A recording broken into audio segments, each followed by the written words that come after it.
Guys, and welcome back to another UCL Fantasy video. Today I've got something a little bit more different for you. I'm not going to present to you some stats, some etc, some things. I'm going to present to you my team selection and my thought process around building my team and what I look for, what I do in order to make my decisions, where I aim to improve into the team, what I aim when I'm looking for players, and hopefully this will help you understand why I make some choices and why those choices make sense for me, and if some of them are feasible for you, more the better. Of course, if you enjoy such type of content and want to see more, don't forget to subscribe to the channel. We will be having a lot more UCL Fantasy content this year, next year, and for the future to come.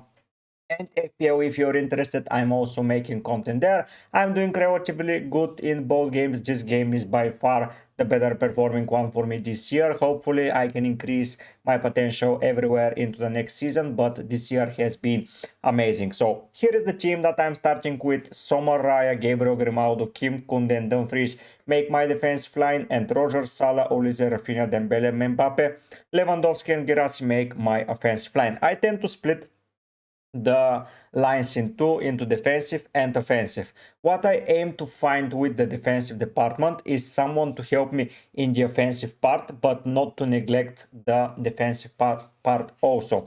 Starting with the goalkeeper's position, first of all, let's see where are the weaknesses of my team. So I have players that are very good, and I don't feel like they will be leaving the team unless they are injured, just like Gabriel. I thought that he was going to remain no matter what, but now he's leaving. So the issues of my team, if we look at the dates, my goalkeepers play in the same day. If I make one transfer in particular, I can guarantee that next time around, if both of my keepers proceed forward, they will not face against each other, and I will have keepers for the 2 days. Of course, if they both go out, I'll have to find a new keeper, but that's an issue for the semifinals phase. Now, looking at what I believe should be happening is I should get rid of one of them for sure. So we found out the first weakness in my team. So that weakness is I have playing goalkeepers on the same day. Sommer faces Bayern Munich, Raya faces Real Madrid. If Raya defeats Real Madrid, he will face either PSG or Aston Villa. On the other hand, Sommer will face Barcelona or Dortmund. History proves itself that both teams have been amazing defensively, and I cannot understand why they're on a different part of the bracket and they're playing on the same day. I did not understand that at all, but it is what it is. We cannot change the past, and that's how the schedule was made, and that's how we're going to approach the game moving forward. I think that from both of them, the team in a better shape defensively is Inter Milan. So the issue in my team regarding anything is David Raya. Moving into defense, we have two obvious issues. First of all, Grimaldo is out. So even though he's not injured, he's not already in the tournament anymore, so he's leaving the team. Gabriel is out for the season, so he has 0 chances of returning. So 2 potential issues are already pinpointed, and we have 3 issues, and all of them are in the defensive line. Moving left, we have Kim.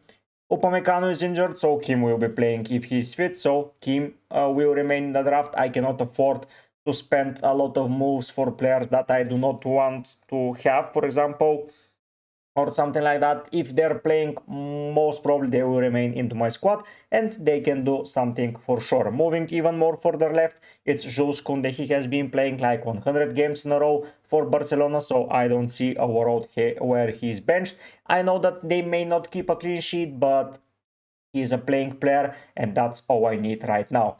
Dumfries on the other side is probably going to miss out the fixture. Of course, we don't have to guess, but I haven't seen him train for over 2 or 3 weeks, and he hasn't been used in the latest game. So even if he's fit, I don't feel like he will be starting.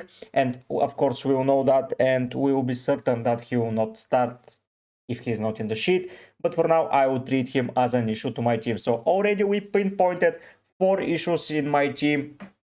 And if we scroll a little bit down, you'll see that I have only 5 free transfers. So with 5 free transfers and no chips, I have to address 4 defensive issues. I predicted to have 1, but now I have 4. So my predictions were off, my calculations were off. Of course, this can happen, but at the end of the day, I feel like that this is completely manageable. Moving up on the midfield, the immediate issue is Mohamed Salah. So already those are the 5 issues that I can deal for free, which is not very good, but at the end of the day, it's not that bad either, because moving from right to left, Rodgers, Olise, Rafinha, and Dembele are going to be playing into the next fixtures no matter what. Rodgers has been the most important player for Aston Villa, so I don't see him as an issue. Of course, here I can bring someone like Vitinha. I really do like Vitinha and how he performs, but this is a luxury transfer that I cannot do right now. Possibly I can do it in the reverse fixture, but for now, Rodgers will remain into the squad. Olise, with the injury of Musiala, I think that Olise may be even moved to the 10. I don't like when he's in the 10. I prefer him on the right wing where his best position is, but he's an option there. We move to Rafinha, who is Barcelona's best player in my eyes. I think that there is something wrong with him. At the moment, I've seen some clips where he was angry, but after such a poor loss against Argentina, and after that being left out of one of the squads for Barcelona's fixture and then not starting in the other fixture, I think it hurts a little bit, but I think he will be playing angry in the next fixture and he will tear up Borussia Dortmund. And then Dembele already mentioned that he is one of the best players in the world at the moment, so he's not going anywhere. Up front, of course, I can do several changes. I can sell Girassi, I can sell Lewandowski, I can sell Mbappe. I'm not really into selling, as I do feel he will be the main man against Arsenal, so Mbappe will survive. Lewandowski is a penalty taker for Barcelona. He has been in an okay form as of recent, so I would say that he will remain also. Harry Kane is a preferred player that I may look to get, but once again, a luxury transfer that I cannot afford at the moment. So maybe in the reverse fixtures I can look at something like that, but for now Lewandowski and Girassi will survive the switch. So now let's see what we are missing from my team. Of course, I have only one PSG player, and that's the biggest deal here. I didn't want to stack up on Liverpool or PSG players because I knew one of the teams is going to go out. I just got the best players from their teams. Now that PSG is through to the quarterfinals, of course, in my mind, I'm telling myself I need players from them, so I'll be looking there. Do I miss anything else? Yes, I'm missing a second Inter Milan defender, which in hindsight is not the smartest thing to do, to pick someone, because they always rotate. You can never predict who is playing for them.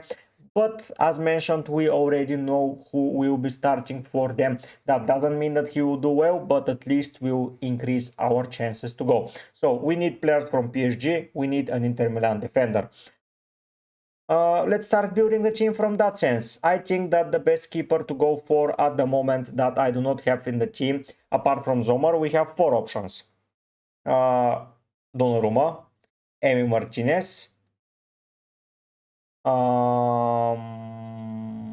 Szczesny or Kobel. Szczesny, I don't believe that much in Barcelona defense, to be honest, so I'm not going to invest there. Kobel, I think they're going out, so I don't want to put myself into that situation. Bayern Munich, I don't know if Neuer will return soon, so the keeper might become a problem. I don't know if Neuer is out until the end of the season. I don't think it's confirmed, and as it is not confirmed, I will be not going there. And the last, no, it's not Neuer, sorry, Martinez. Martinez, I think, is going out. I was speaking about Bayern Munich, but I already have the keeper on Jade. So yeah, Emi Martinez, I don't fancy the Aston Villa defense. To be fair, they have been conceding left, right, and center. They just got 4 clean sheets in the Prem so far this season, and 2 or 3 in UCL. That's not a good defensive record. And the last one is Donnarumma, so you think you know my favorite. That's how easily I pick my players. I just put all of the options that I have there, and I put out the negatives and the positives, and I don't see a lot of positives for the rest. So the keeper that's going in is going to be Donnarumma. Simple as that. He had amazing performances against Liverpool, man of the match last time around, 2 clean sheets in the round of the playoff round. In the group stage, he wasn't playing very well, but we are now in the latter stages of the game where Donnarumma is going to be a very, very important player for PSG. Now moving into defense, let's speak about the Inter defense. If we go to defenders and we pick Inter Milan and do it the easy where we have the following players: De Vrij, Dumfries who is out, Pavard, Bastoni, Di Marco, Bisek, Augusto, Acerbi and Darmian. The obvious selector to pick here is either going to be Darmian, who is a direct replacement for Dumfries, but he may arise as a problem. Another option is to go for someone nailed in defense like De Vrij. He missed the last fixture in Serie A, but I think that means that he's going into the team for the Champions League, and I think he can be relied on for future as well. He's cheap, he's reliable, so I might go there.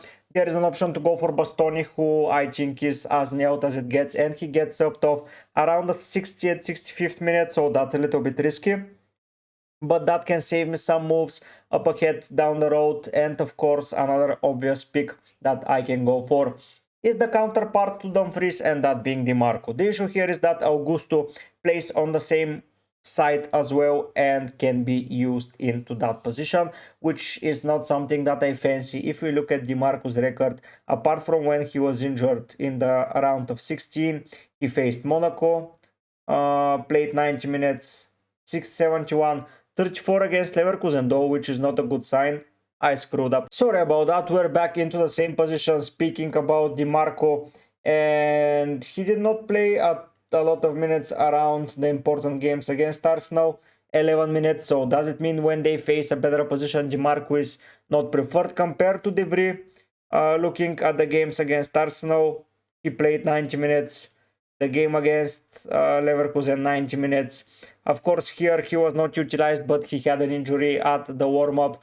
So if he's starting, I think that De Vrij is the obvious player that I'll be going for to replace Dumfries. I don't want to think about, is my Inter Milan going to be benched player or not?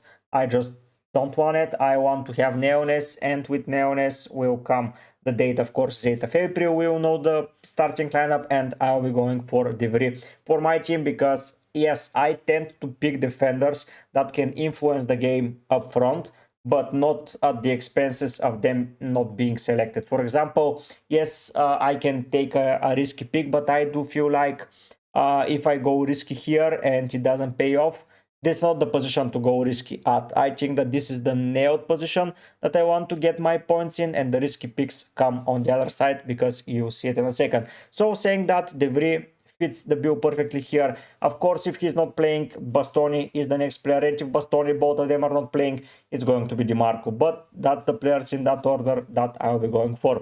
De Vrij jumps into the team and makes it completely fine. Moving down the road to the other defensive position, I said we are missing a PSG player, and that's completely true. And here I'll be looking at a player that influence the game up front also. I can always pick Pacho, I can always pick Nuno Mendes, I can always pick someone that covers for Marquinhos, being Kimpembe or Beraldo, but yes, for Marquinhos, but I think Marquinhos will return, so that's a future issue that I'll have to take into account. Pacho is great, don't get me wrong, he gets a lot of ball recoveries, but I want an offensive threat here. One of my defenders needs to be as flying high as possible, and Grimaldo was that guy for my team, but now I need another one as Grimaldo is out. And picking the player, Nuno Mendes is even more expensive than Hakimi, which is something that don't understand at the moment, but Hakimi has been a staple in that game for a very long time. He tends to score some goals and he tends to make some amazing performances, so Hakimi is right into the team. Now we are left with the two interesting positions to say. Here I can opt for the most expensive defender and the most expensive midfielder. If we go and check midfielders and we remove the filter here and we sort by price, I can go for Bellingham, 9.1. And if we go to defenders and we do the same, Davies is injured, Rudiger, I can go for Rudiger and it will be possible for my team. Now, the midfielders, here I have several options. As mentioned, Bellingham is one of them. Musiala is injured. Bukayo Saka is another option. Odegaard, Saka, Olmo is out, Pedri, I don't want. Brandt is an option, Martinelli is an option, Kvaratskhelia is an option. So here the decision is going to be split between several things. Do I want another PSG midfielder? Probably yes. Do I want a Real Madrid player? Probably yes. Do I want an Arsenal player? Probably yes.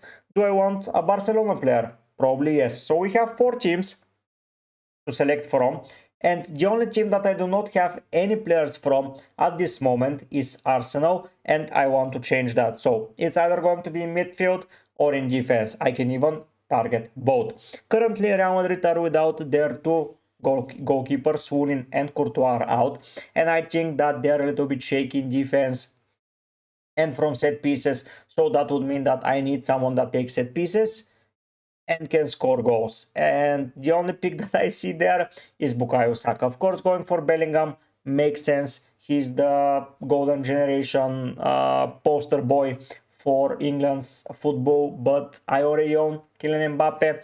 Going for Yamal is feasible, but 2 attackers already for them. Going for another PSG player is the hardest thing that I'll be avoiding, honestly.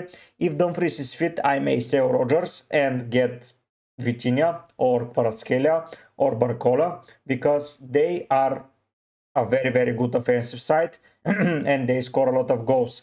And having only 1 player from them up front feels a little bit low, and maybe that's not something that I'll be overly eager to do. But in order to start seeing what is the potential left, right and center there, I want to save myself and to put some diversity, because if, for example, Arsenal decide to show up, sorry about that, but if they decide to show up, I would want some of their players in, and that would mean that I would be putting Bukayo Saka into the frame. That's it, simple as that. Moving now into the defensive option and the final player here that I will be picking, I have one very clear winner, and that is Saliba from Arsenal. Now with Gabriel out, he's the main threat from set pieces. He's not missing a second at least until he's sent off or injured. And he's just the perfect fit for that defense.